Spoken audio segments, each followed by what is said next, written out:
Hello students, कैसे हैं आप सब। आई होप आप सब अच्छे होंगे। आईसीटी वर्चुअल क्लासरूम में आप सबका स्वागत है। मैं विकास, क्लास 10th का मैथ्स करेंगे आज हम।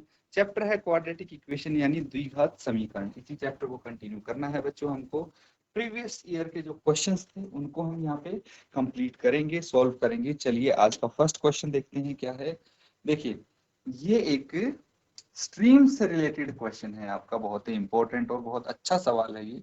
इस क्वेश्चन को नोट डाउन करेंगे। क्या है, एक मोटर बोट जिसकी स्थिर जल में चाल 18 किलोमीटर प्रति घंटा है, 24 किलोमीटर की धारा के प्रतिकूल जाने में वही दूरी धारा के अनुकूल जाने की अपेक्षा 1 घंटा अधिक लेती है।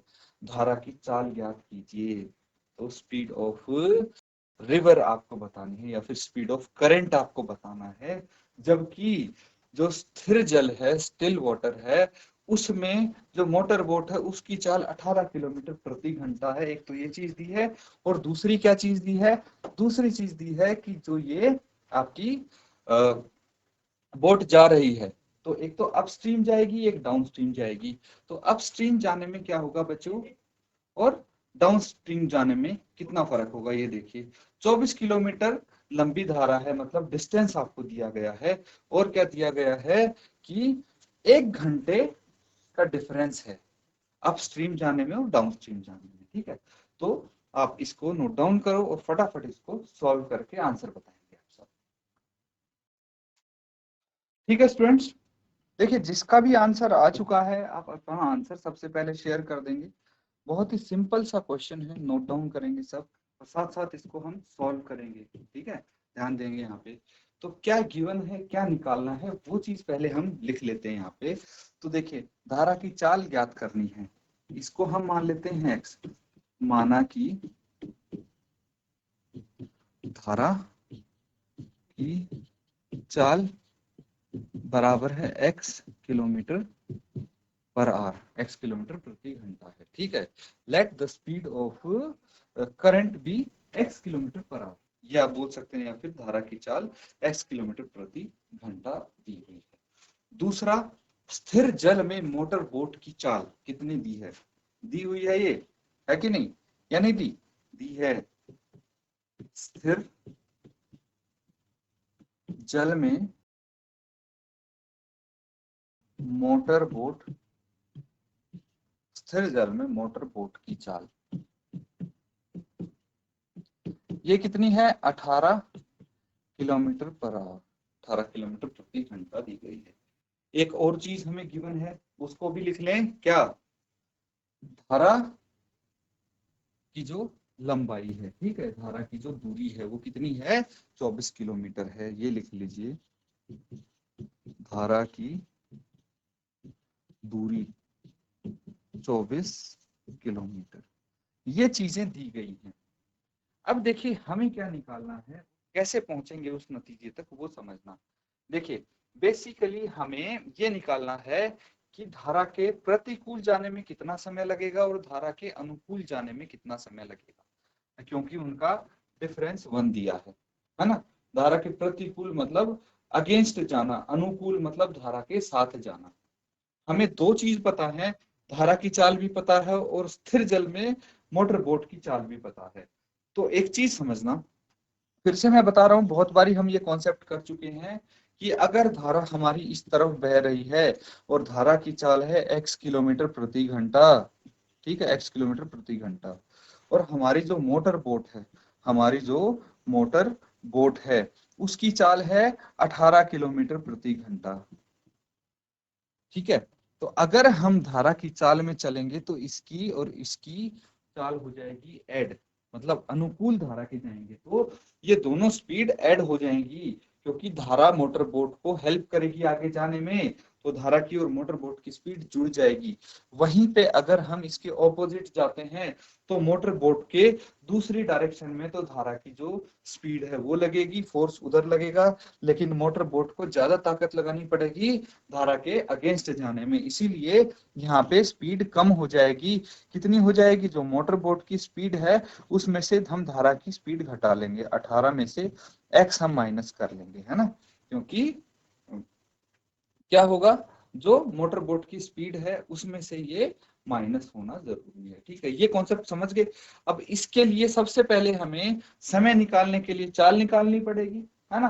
धारा की अनुकूल और प्रतिकूल जो मोटर बोट जाती है तो चाल क्या होगी उसकी, उसके बाद समय निकाल लेंगे और उसके बाद प्रश्नानुसार करके समीकरण बना देंगे, द्विघात समीकरण, फिर सॉल्व कर लेंगे। ठीक है, पहले इस कॉन्सेप्ट को समझिए। क्या आप समझ पाए? अगर समझ पाए तो फटाफट इस समय निकालिए, धारा के अनुकूल और प्रतिकूल जाने में मोटर बोट को कितना समय लगता है। तो बच्चों यहां तक क्लियर है चीजें? देखिए, अब आपने समय तो निकाल लिया होगा, नहीं निकाला है तो यहां ध्यान दीजिए, अभी निकल जाएगा। क्या दिया है, ये चीज हमें गिवन है। अब आप बोल सकते हैं देयरफॉर धारा के अनुकूल जाने में मोटर बोट की चाल तथा धारा के प्रतिकूल जाने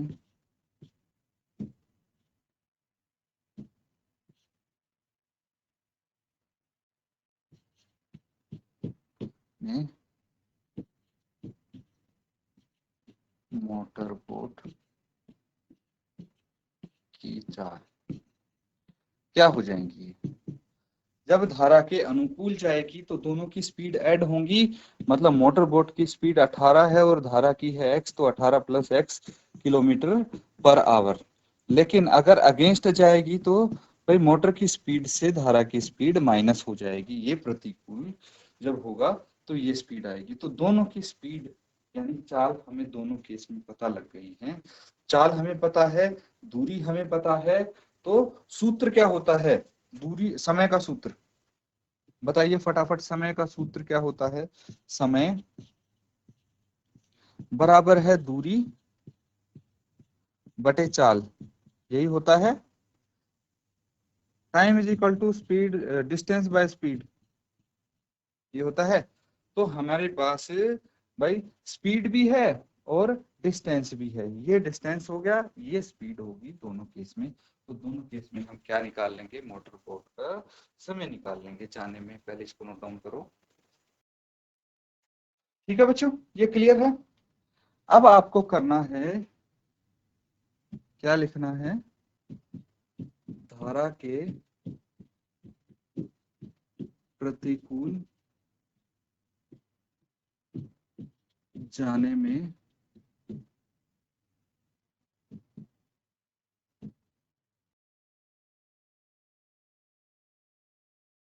लिया गया समय, लिया गया समय क्या हो जाएगा, समय बराबर है दूरी बटे चाल। तो दूरी है 24 और चाल है 18। प्रतिकूल की बात जब आती है, ठीक है, तो माइनस होता है 18 माइनस x आवर्स, ये आ जाएगा। और वहीं पे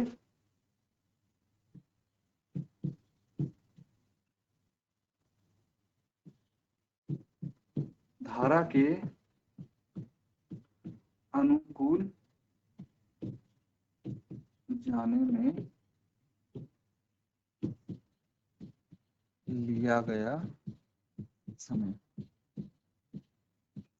ये क्या आ जाएगा, 24 बटे 18 प्लस एक्स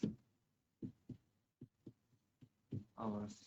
ठीक है, अब अगर हम अकॉर्डिंग टू क्वेश्चन, प्रश्नानुसार अगर हम करें तो क्या आ जाएगा। देखिए, हमारे पास दोनों समय है, धारा के प्रतिकूल जाने में भी अनुकूल जाने में भी। तो मुझे बताइए अधिक समय कब लगेगा, जब हमारी चाल कम होगी या ज्यादा होगी। भाई जब चाल ज्यादा होगी तब अधिक समय लगेगा, मतलब ये क्या हो गया, ये हो गया अनुकूल जाना। ठीक है, धारा के अनुकूल जाते हैं तो ये समय लगेगा, तो कम समय लगेगा। और प्रतिकूल जाने में अधिक समय लगेगा, तो यहाँ प्रतिकूल जा रहे हैं तो अधिक समय में से कम समय घटाएंगे तो 1 घंटा बचेगा। इसीलिए ये आपकी इक्वेशन हो जाएगी, इसको सॉल्व करेंगे। ठीक है बच्चों, देखिए सॉल्व कर लीजिए। अब इसको क्या करना है, यहाँ पे हमें 24 कॉमन ले लेना है। ठीक है, तो 1/18 minus x minus 1/18 plus x is equal to 1, ये आ जाता है। अब एलसीएम ले लेंगे, यहाँ पे एलसीएम ले लीजिए आप। 24 यहाँ पे बाहर ही रहने दीजिए, और एलसीएम क्या आ जाएगा, ये आ जाएगा 18 माइनस एक्स और 18 plus x, 18 minus x into 18 plus x. और यहाँ पे क्या आ जाएगा न्यूमरेटर में, 18 प्लस एक्स माइनस, क्योंकि बीच में माइनस है ना, 18 minus x is equal to 1। ठीक है, उसके बाद न्यूमरेटर में देखिए, यहीं पे मैं कर दूं ब्रैकेट, अगर हम इसका ओपन कर देंगे तो क्या आ जाएगा, साइन इनके चेंज हो जाएंगे। जो आपका क्या था, प्लस का था वो माइनस का हो जाएगा, माइनस का था वो प्लस का हो जाएगा। और यहाँ पे देखिए ये दोनों आपस में कट जाएंगे, क्या बच जाएगा, ये बच जाएगा 24 इंटू 2x बाय, नीचे फॉर्मूला लग जाएगा a plus b a minus b का, क्या हो जाएगा ए स्क्वायर यानी 18 square minus x square is equal to 1, cross multiply कर देंगे। और इसको देखिए 24 इंटू 2 48 हो जाएगा, ये 48 x is equal to minus x square और प्लस 18 का स्क्वायर। ठीक है, 18 का स्क्वायर क्या होता है, 18 का वर्ग आपको पता होना चाहिए 324 होता है ना। तो यहाँ पे आप एक्स स्क्वायर को लेफ्ट हैंड साइड ले के आ जाइए, फिर प्लस 48x है, और फिर माइनस, ये माइनस में हो जाएगा 18 का स्क्वायर 324 आ जाएगा, ये 0 के बराबर। ये आपका आ गया द्विघात समीकरण। अब दो तरीके हैं, या तो स्प्लिटिंग द मिडल टर्म से, या फिर द्विघाती सूत्र यानी क्वाड्रेटिक फॉर्मूला आप लगा के इसको सॉल्व कर सकते हैं। फटाफट नोट डाउन कीजिए यहाँ तक। ठीक है बच्चों, ये क्लियर है। चलिए, बहुत सारे क्वेश्चन हम कर चुके हैं स्प्लिटिंग द मिडिल टर्म की हेल्प से। अब द्विघाती सूत्र का इस्तेमाल करते हैं। तो यहाँ पे हम क्या लिख सकते हैं, minus b plus minus under root b square minus 4ac, b square minus 4ac क्या हो गया, ये डिस्क्रिमिनेंट हो गया है ना, ये चीज भी हम डिस्कस कर चुके हैं, अपॉन 2a यहाँ पे आ जाएगा। अब देखिए यहाँ पे हमारे पास ए बी सी क्या होगा है, ए बी एंड सी का हम पता लगाएंगे। तो देखिए वापस से समीकरण पे चलते हैं। तो ए हो गया 1, बी हो गया 48 और सी माइनस 324। ये हो गया, लिख लेते हैं 1 48 और माइनस 324। ये वैल्यूज इसमें पुट कर दीजिए, आंसर आपका आ जाएगा। देखिए कितना सिंपल है, मैं करके दिखाता हूं आपको, है ना। तो यहाँ पे आप क्या कर सकते हैं, एक्स निकाल रहे ना, तो माइनस बी कितना है 48 प्लस माइनस अंडर रूट 48 का स्क्वायर माइनस 4 इंटू ए कितना है 1 इंटू माइनस 324, ये आ जाएगा, है कि नहीं। तो डिनोमिनेटर में क्या आएगा 2 इंटू a1 है यहाँ पे, तो ये आ जाएगा। सॉल्व कर लेंगे इसको आगे, क्या है, ये माइनस 48 एज इट इज रहेगा, प्लस माइनस, अब 48 का वर्ग कितना होगा, इसकी शॉर्टकट ट्रिक मैंने आपको बताई थी बच्चों, फिर से मैं बता देता हूं। ये स्क्वायर करना है, तो देखिए सबसे पहले जो यूनिट प्लेस है उसका स्क्वायर करिए। 8 का स्क्वायर कितना हो जाता है, 8 का स्क्वायर 64 होता है। 64 होता है, तो 64 से 4 हम यहाँ पे लिख लेंगे और 6 हम अगले वाले में जोड़ देंगे। अब नेक्स्ट स्टेप क्या लिखना है, इसको तीनों को गुना करके लिखिए। ठीक है, तीनों को गुना करके लिखेंगे, कितना आ जाएगा, ये आ जाएगा बच्चों दूसरा स्टेप, 4 इंटू 8 इंटू 2, ये लिखेंगे, तीनों को मल्टीप्लाई कर, 8 चौक 32 दूनी 64 आ गया। ये 6 था, ये इसमें जोड़ दीजिए, कितना आ जाएगा, ये 70 आ जाएगा। ठीक है, तो दूसरा क्या आएगा, यहाँ पे 0 आ जाएगा और 7 हम हासिल जोड़ देंगे तीसरे वाले में। तीसरा कैसे आएगा मैं बताता हूँ। ये जो 4 दिख रहा है इसका वर्ग कर दीजिए, 4 का वर्ग कितना आ गया, 4 चौक 16, और जो ये 7 बच गया था ये इसमें जोड़ देंगे, 16 और 7 23, ये आपका वर्ग आ गया इसका। इस तरह से आप स्क्वायर निकाल सकते हैं 2 डिजिट नंबर के। तो यहाँ पे 2304 आ जाता है, ये माइनस है, ये एक माइनस है, माइनस माइनस प्लस, और 324 और 4 को गुणा कर देंगे, कितना आएगा, 4 चौक 16, एक हासिल, 4 दूनी 8 और 1 9, 4 दिए 12, 1296 आ गया। 1296 और 2304 को ऐड करके देखेंगे हम, कितना आ जाएगा, ये 4 और 6 10, एक हासिल 9 और 1 10, एक हासिल 3 2 5 और 1 6 2 और 1 3, 3600 आ जाता है बच्चों आपका आंसर। ठीक है, डिनोमिनेटर में कितना था, 2 था। ठीक है, आगे करते हैं इसको। देखिए minus 48 plus minus under root 3600, ये आ गया, और डिनोमिनेटर में 2 आ जाता है, लिख लेंगे। अब क्या करना है, x बराबर है -48 प्लस माइनस कितना आ जाएगा, ये 3600 का अंडर रूट कितना होता है, 3600 का अंडर रूट होता है बच्चों 60/2।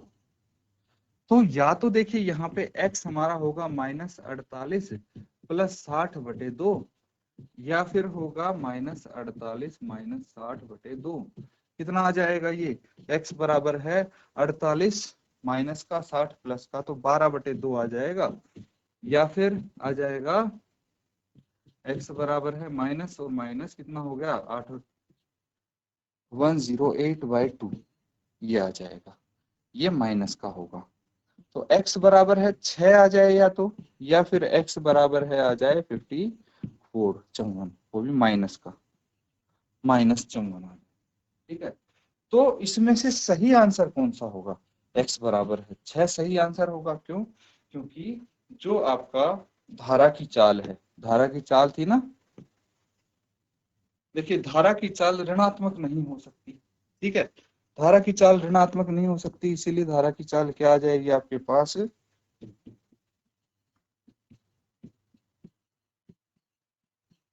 की चाल ऋणात्मक नहीं हो सकती। ठीक है, अतः धारा की चाल 6 किलोमीटर पर आवर है। नोट डाउन कर लीजिए, दैट्स योर आंसर।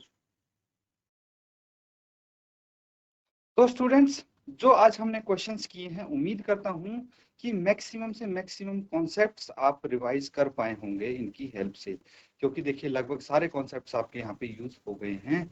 तो इनको अच्छे से प्रैक्टिस कर लीजिए, सारे क्वेश्चन आपको ऐसे ही आसपास मिलेंगे, तो जितना प्रैक्टिस करेंगे उतना ही ज्यादा आपको ये क्वेश्चंस अच्छे से आ जाएंगे। इसी के साथ आज का सेशन यहाँ पे एंड करेंगे। Thank you and have a nice day.